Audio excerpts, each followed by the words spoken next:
सास का कायाकल्प। राधा को अपनी सास से बहुत प्यार था। मम्मी जी, आपकी साड़ी कितनी प्यारी लग रही है। काश मैं भी आपके जैसी साड़ी पहन पाती। अरे बेटा, हमारे जमाने में तो साड़ी ही चलती थी। तू क्या करेगी साड़ी पहनकर? दिन भर भागा दौड़ी करती है। साड़ी कंफर्टेबल नहीं फील कराएगी। तू तो ऐसे ही जचती है बेटा। राधा सास को लेकर घूमने जाती, सैर करती और उनसे खूब बातें किया करती थी।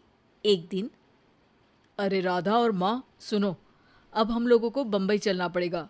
मेरी नई नौकरी वहीं लगी है। अरे वाह माँ, कितना मजा आएगा ना। अरे नहीं नहीं, मैं नहीं जाऊंगी। बड़ा शहर, बड़े लोग, मेरा दिल नहीं लगेगा। अरे माँ, मैं हूं ना आपके साथ। और सारा परिवार बड़े शहर में शिफ्ट हो जाता है। एक दिन, राधा, तू भी अब नौकरी में जाने लगी है। मैं तो बोर हो जाती हूँ। सोच रही हूँ आसपास की औरतों से दोस्ती कर लूँ। हाँ हाँ माँ, और क्या। यहाँ की औरतें तो किटी पार्टी और बहुत सी फन लविंग एक्टिविटी करती हैं।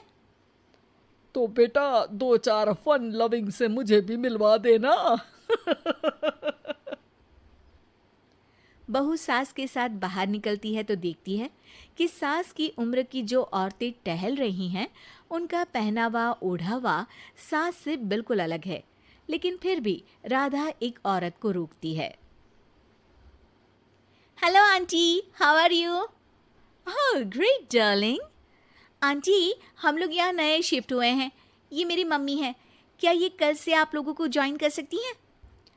वो औरत सास की तरफ बड़ी ही अजीब नज़रों से देखती है, फिर कहती है, अब ठीक है, कल से भेज देना। सास समझ जाती है कि उस औरत को वो ठीक नहीं लगी, लेकिन फिर भी वो कुछ नहीं बोलती। अगले दिन, अरे माँ, अच्छी सी साड़ी पहनकर तैयार होकर जाइए। आपको आपकी दोस्तों के पास जाना है ना। और नहीं नहीं, मैं सोच रही हूँ घर पर बैठकर टीवी देखूं। वैसे भी रामायण का नया एपिसोड आएगा। नहीं माँ, आप जाओ ना, लोगों से मिलो, बात करो, अच्छा लगेगा। ना चाहते हुए भी सास उन लोगों के पास जाती है, लेकिन सभी सास से बुरा व्यवहार करते हैं। सास मुंह लटकाकर घर आ जाती है। बहू समझ जाती है कि सास को कुछ हुआ है। वो रोज सास को पार्क में भेजती, लेकिन सास रोज मुंह लटकाकर वापस आ जाती।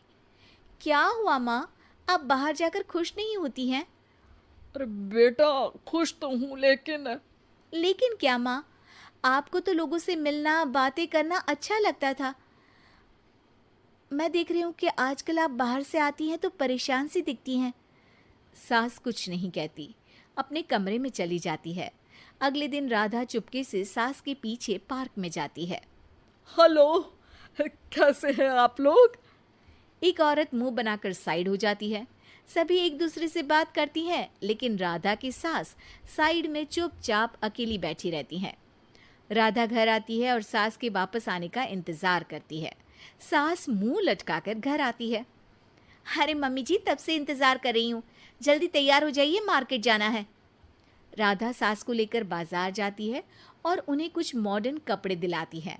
अगले दिन सास उन कपड़ों को पहनकर पार्क में जाती है। Oh my god, you are looking gorgeous.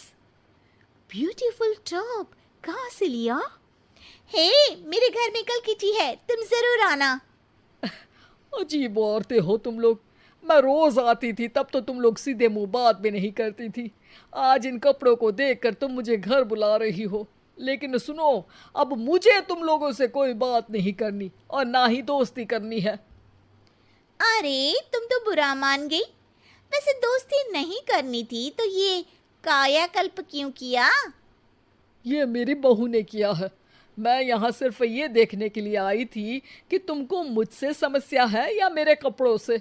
कपड़े तो बदले जा सकते हैं। अच्छा चलो, जो भी हो, अब हम लोग तुम्हें अपने साथ रखने को तैयार हैं। लेकिन अब मुझे तुम लोग नहीं पसंद। ये बोलकर राधा की सास वहां से चली जाती है। वाह माँ जी, आज तो आपका चेहरा खिला खिला सा लग रहा है। लगता है आपकी सहेलियों ने आपको अपना लिया। हाँ, वो तो अपनाना ही था। दिखावे वाली जो है वो, मेरे कपड़े बदलते ही उनका दिल बदल गया। लेकिन आज मैं उन्हें मना कर आई, अरे क्यों माँ जी? क्योंकि उन लोगों को मुझसे नहीं मेरे कपड़ों से दोस्ती करनी थी। वैसे मेरे पास तो तू है ना, मेरी प्यारी बहू, मुझे किसी की जरूरत नहीं है। अरे नहीं नहीं माँ जी, आप ऐसा क्यों सोच रही हैं? बेटा ये गलत भी तो नहीं है, जैसा देश वैसा भेष। क्यों? ठीक है ना माँ, अब जब ये हम लोगों का देश है तो क्यों ना हम यहाँ का भेष अपना ले। हाँ हाँ जरूर, मैं तो तैयार हूँ। समय के साथ खुद को बदलने में कोई बुराई नहीं है, लेकिन कहीं नकल के चक्कर में बंदर ना दिखने लगूं। खैर, बहू लग जाती है सास की कायाकल्प।